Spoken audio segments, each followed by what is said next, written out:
tips saat makan sahur yang pasti kita mengonsumsi makanan dengan pola makan gizi seimbang. Jadi pola makan gizi seimbang itu adalah pola makan yang beragam dengan porsi yang tepat dan juga disesuaikan dengan kondisi tubuh masing-masing.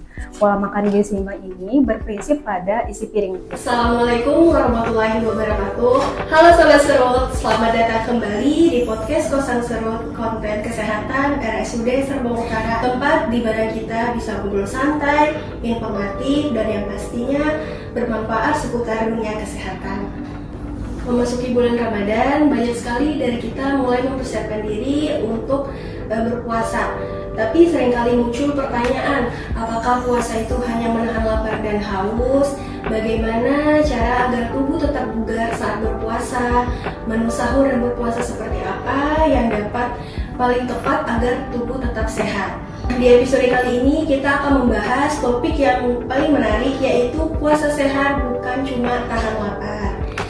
Untuk ngobrol lebih dalam, sudah hadir narasumber spesial kita, yaitu ahli gizi RSUD Serpong Utara yang akan memberikan tips dan edukasi seputar pola makan sehat dan cara menjaga agar tubuh tetap fit sepanjang Ramadan. Baik, langsung saja kita sapa narasumber kita, Kak Farida Isdihar. Halo Kak Farida. Halo kami. Ya Kak, selamat datang di podcast Kosan Serut ya Kak. Gimana kabarnya hari ini Kak? Alhamdulillah baik. Kami gimana kabarnya? Alhamdulillah. Jadi sibuk apa nih Kak sekarang? Oke, kalau untuk kesibukan yang pasti sebagai ahli gizi rumah sakit, kita ada visit dan juga monitor pasien di rawat inap. Lalu kita juga ada piket poli, yaitu di poli rawat jalan, di poli gizi. Jadi kami menerima rujukan dari poli lain, misalnya seperti poli anak, lalu poli objin, poli jiwa, dan juga poli lainnya.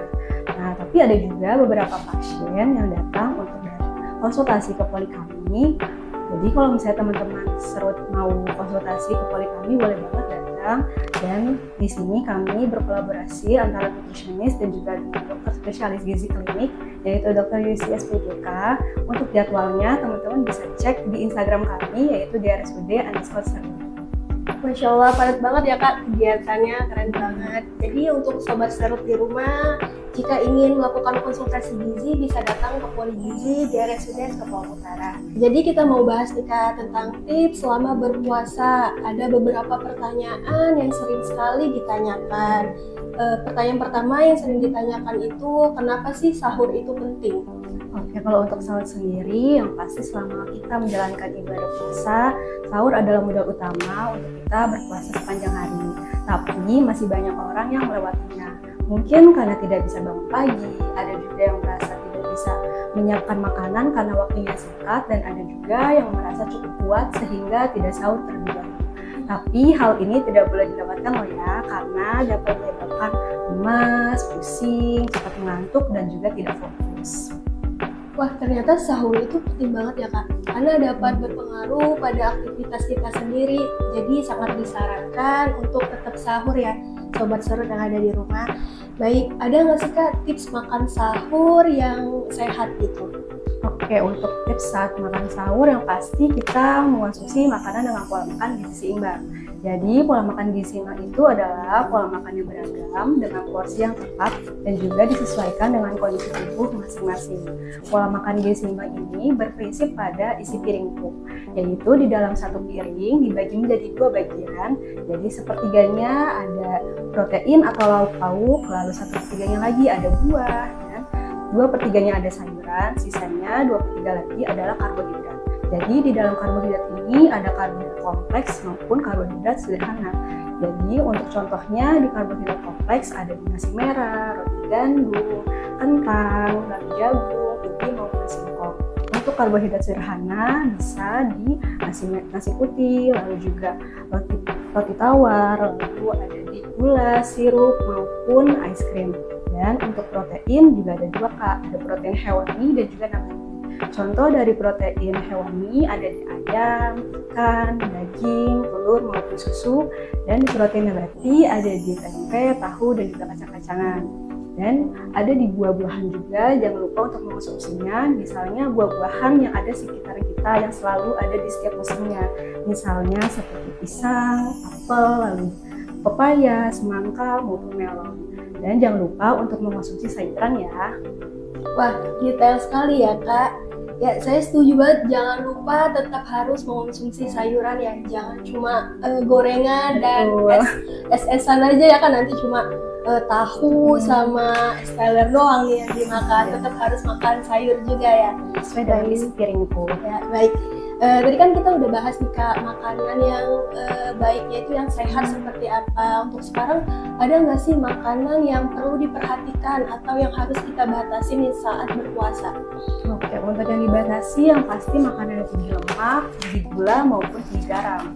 Contohnya tadi yang kakak udah sebutin, yaitu gorengan. Tapi juga ada di makanan instan seperti mie instan, lalu sosis, nugget, makanan dan minuman yang manis seperti kopi, teh maupun es buah. Apalagi kalau misalnya bulan Ramadan pasti banyak banget ya orang-orang yang jualan makanan yang unik, dari yang manis, yang asin. Jadi kita tuh kadang suka mau dibeli semuanya pada saat mau berbuka. Oke, tapi sebenarnya ini bukannya tidak boleh ya, tapi harus dibatasi karena jika kita mengonsumsi secara berlebihan akan menyebabkan cepat haus, lapar, dan juga dapat meningkatkan berat badan kita pada saat kita di bulan puasa.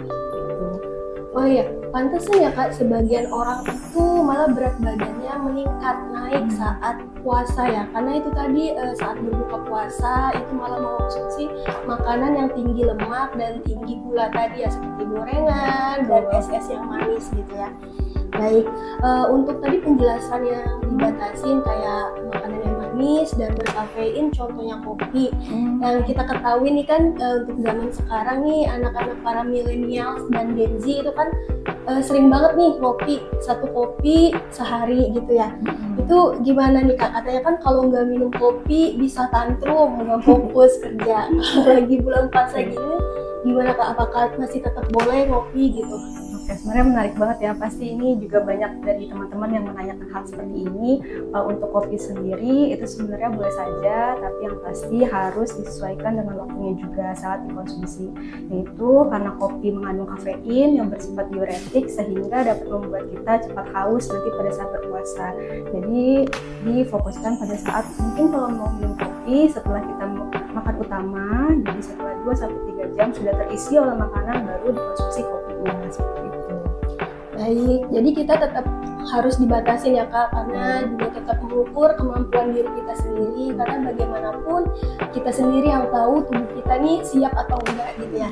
Baik, kalau untuk tips berbuka puasa yang sehatnya gimana Kak? Biar yang kopi edik nih nggak cuma ngopi aja nih kalau buka puasanya. Untuk tips yang pasti pada saat berbuka kita fokuskan kepada makanan dengan porsi yang kecil dulu. Jadi nanti contohnya bisa air mineral dulu, lalu buah, setelah itu baru mengonsumsi makanan utama. Jadi kalau misalnya saat berbuka puasa baiknya tidak mengonsumsi makanan cara yang berlebihan karena nanti dapat menyebabkan kita jadi kembung, lalu juga cepat mengantuk dan juga bisa membuat gangguan pencernaan. Jadi yang ada tadinya kita mau melanjutkan aktivitas kita yang lain tapi malah terganggu. Misalnya saat berpuasa biasanya kita ada ibadah lainnya, jadi takutnya itu menjadi malas ibadah atau yang lainnya. Oh iya juga ya, jujur saya termasuk golongan orang yang kadang suka berlebihan Kak kalau buka puasa gitu ya. Karena kan saat puasa itu perut kita kan lapar nih, terus suka lapar mata nih kalau lagi ngeluar takjil, ada aja semua yang dijual gitu ya, gorengan lah, pengen gorengan, lupis, kolak gitu ya, sop buah gitu, pengen semua dibeli, dan akhirnya suka kekenyangan, terus jadi kita kalau ibadah tuh suka males, terus jadi nggak fokus gitu ya. Berarti emang semua yang berlebihan itu nggak baik ya Kak. Baik, kalau untuk cairan sendiri itu gimana Kak, selama berpuasa harus berapa nih? Nah, untuk cairan sama seperti saat kita sebelum berpuasa, yaitu minimal 18 dalam sehari. Contohnya bisa di 12 saat sahur, 12 saat setelah berbuka, 12 setelah sholat tarawih, dan juga 12 sebelum tidur. Jadi tetap harus memenuhi kebutuhan cairan kita dalam sehari-hari. Baik, berarti poinnya tetap di 18 per hari ya Kak minimal. Tinggal kita mensiasati nih gimana agar tercukupi satu hari full itu minimal 18 per hari. Baik, terima kasih Kak. Baik Sobat Serut, tidak terasa kita sudah berada di penghujung obrolan hari ini. Banyak sekali ilmu bermanfaat yang sudah kita dapatkan tentang bagaimana menjalani puasa yang benar, sehat, dan tetap penuh energi. dari pembahasan tadi, kita jadi semakin paham bahwa puasa itu memang bukan cuma soal menahan lapar dan haus, tetapi juga mengatur pola makan, memilih menu yang tepat saat sahur dan berbuka puasa, serta menjaga tubuh agar tetap fit selama Ramadan. Baik, untuk Kak Farida, apakah ada pesan-pesan nih untuk sobat serut yang ada di rumah selama Ramadan harus gimana gitu Kak? Jadi pesannya, yuk jadikan momen bulan puasa ini adalah untuk mengubah pola makan kita, bukan hanya cuma ibadah, tapi juga bisa mengubah pola makan kita, pola hidup kita, sehingga kita semakin sehat. Baik, terima kasih Kak Farida, terima kasih saya ucapkan kepada narasumber kita, ahli gizi RSUD Serpong Utara, Kak Farida Izhar yang sudah berbagi tips dan edukasi mengenai tema kita puasa sehat bukan cuma menahan lapar. Semoga informasi yang disampaikan bisa langsung dipraktikkan kepada sobat serut yang ada di rumah.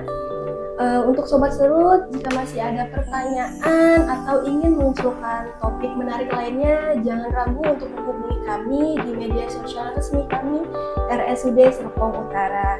Saya Meili pamit undur diri, sampai jumpa di konten Kosan Serut selanjutnya.